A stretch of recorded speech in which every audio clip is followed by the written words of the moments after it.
If you have been following our Yunnan series, you'll know we last left off in Dali.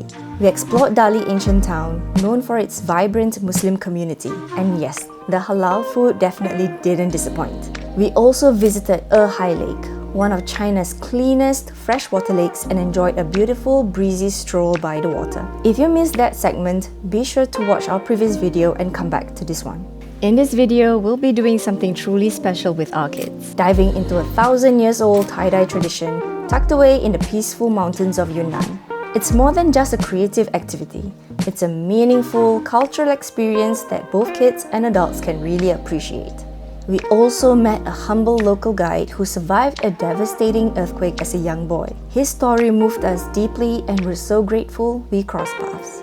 And just when we thought we'd tasted the best of Yunnan's halal food, we were so wrong. Wait till you see that seemingly ordinary piece of dry-aged beef hanging outside the restaurant, and the incredible dish they turn it into. Curious? Keep on watching.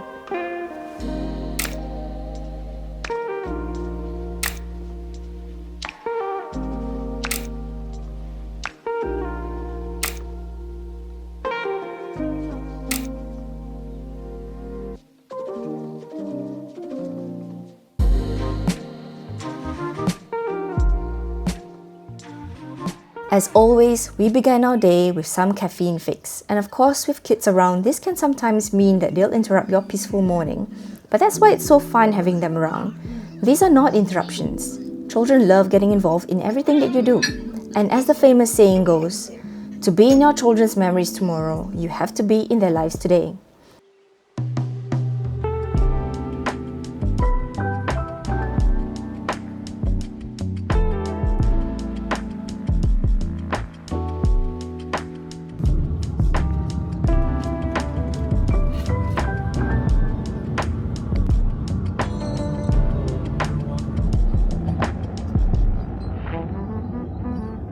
We met with our wonderful guide and went straight to the north of Dali. We visited a place where they still practice natural, non-toxic tie-dyeing techniques passed down for generations. Can you believe this method has been used for over 1,000 years? Instead of chemicals, they use indigo plants and natural elements to create beautiful earthy blues and patterns.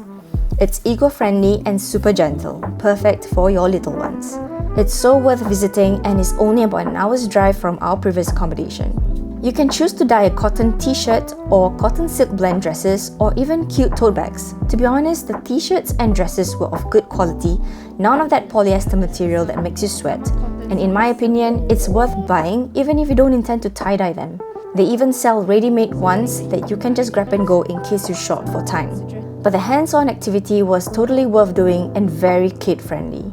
We had so much fun. It was a lovely learning experience for the whole family. It's a mindful, creative way to connect with culture and get your hands a little messy in the best way. The whole process takes no longer than half an hour. Truly, truly amazing, and it's something our kids will surely remember for the rest of their lives. In here nearby the mountain and the fields, they use this to dye, to tie-dye. Yeah, this one is they already finished. They want to dye. See. So the side is green, but when you put some lime and wash and contact the oxygen, then it becomes blue. Oh, okay. So it's a magic color. 来，继续来，这样子就下酸。Even the wine, you need to deep the water because it's lighter. 我们就往这边这样子的折，折了之后呢，我们就往这边系一下线，这边捆一下，这边捆一下，这边捆一下，可以这边不染，可以留成白色的。就装成这样子的，对吗？好，或者是用力的去卷。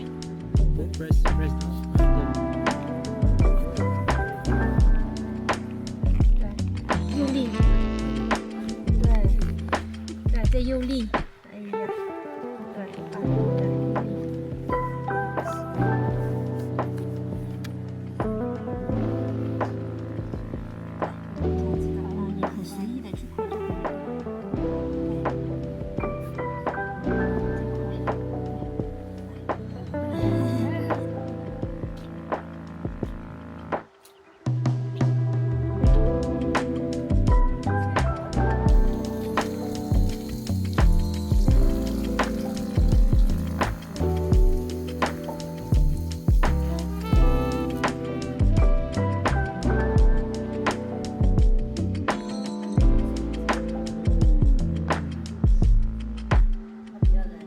Now, a little fun fact about this region. The Bai ethnic minority group in Yunnan is well known for this style of tie-dye. It's so iconic that UNESCO has even acknowledged it as part of an intangible cultural heritage. Back then, this family held royal status, and many generations after, they're still continuing this unique and natural tie-dyeing method. And the lady that was guiding us throughout the activity was such a lovely lady. You will forget you're amongst royalty when you interact with her. So down to earth and so warm. You will not be disappointed when you come here. 我们就这样子的吹，这样子吹，可以吗 ？OK， 对吗？对 ，OK。对。对。对。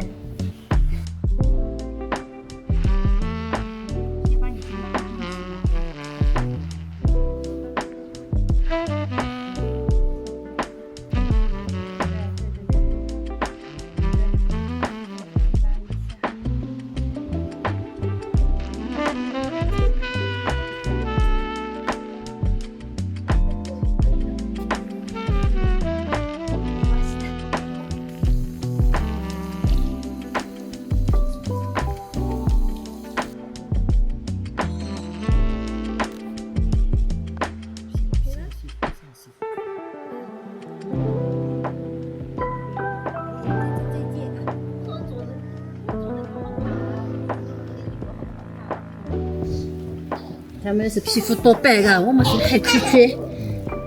So yeah, the screen is white. Yeah.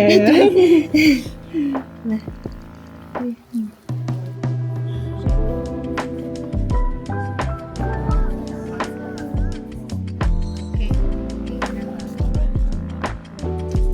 We went from Dali to go to Shaxi, and then we came across this tie-dye. It's a traditional tie-dye method using plants, indigo plant that makes the dye. So they have different kinds of things that you can use to tie-dye. I'll show you more. They even have ones that are already made. So these are hats. They have some bags. These are some toys that they've made. The ones that you can DIY yourselves are here. These are some bags. So we did the bag and we did 2 t-shirts. So there are different sizes t-shirts you can do. This place is very traditional, very nice. People here are very friendly. This is marble, by the way. Very beautiful. And the family that does this here is the Tuan family. Apparently they're quite royalty back in the day. But yeah, so they own this place and they've been doing this for 4 generations. So you can see this lady right here. Nice. Hello.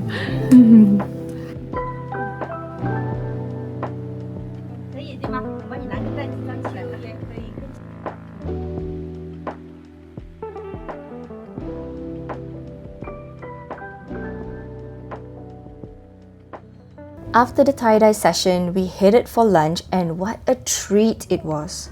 Andy brought us to a halal restaurant nearby that served mixed dishes with dry-aged beef. Yes, you heard that right, dry-aged beef. Just hanging out literally outside and around the restaurant. This is something I don't personally get to see very often, so it's quite a strange sight. And before you ask, nope, it didn't smell bad at all. In fact, there was no smell. But the taste of it? Totally mind blown. It was something I've never tried before and I travel quite often. It was cooked with mint and chilies, kind of like mala style. And we absolutely loved it. They use fried mint leaves and it elevates the whole flavor of the dish. The leaves were so good to munch on. Think about it now, it makes me just want to go back there. We also had this dish that reminded us of serunding. You know that Malay style serunding? Yeah, kind of like that, texture-wise. Shredded beef with a mala style twist.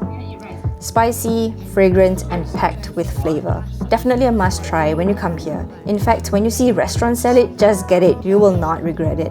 And of course, our boys got their favorite beef noodle soup. But they also had a bowl of rice topped with the various dishes we got, including mint and silken tofu soup because they love tofu. Wow, what's this? Oh my god, it looks so good. You done made it? Yeah. Oh, and by the way, in Yunnan's Muslim communities, drying beef like this is an age-old technique to preserve meat and deepen the flavor, especially in higher altitude towns where the climate is dry and cool. We had a great time eating with Andy and we truly enjoy his presence. I'll link his contact below in case you're looking for an English-speaking driver in Yunnan. Although he lives in Lijiang, he can bring you places all over Yunnan. He speaks very good English and knows all the clean toilets and all the delicious halal restaurants. Trust me, you are in good hands. If you're traveling with kids, Andy is a father of 2 lovely boys and he was so helpful with our sons. Even if you're traveling with a group of ladies, you are in good hands. Andy is a total gentleman. Now a little bit more about Andy. Honestly, one of the kindest, most humble person we have ever met. He shared with us the incredible story of his childhood.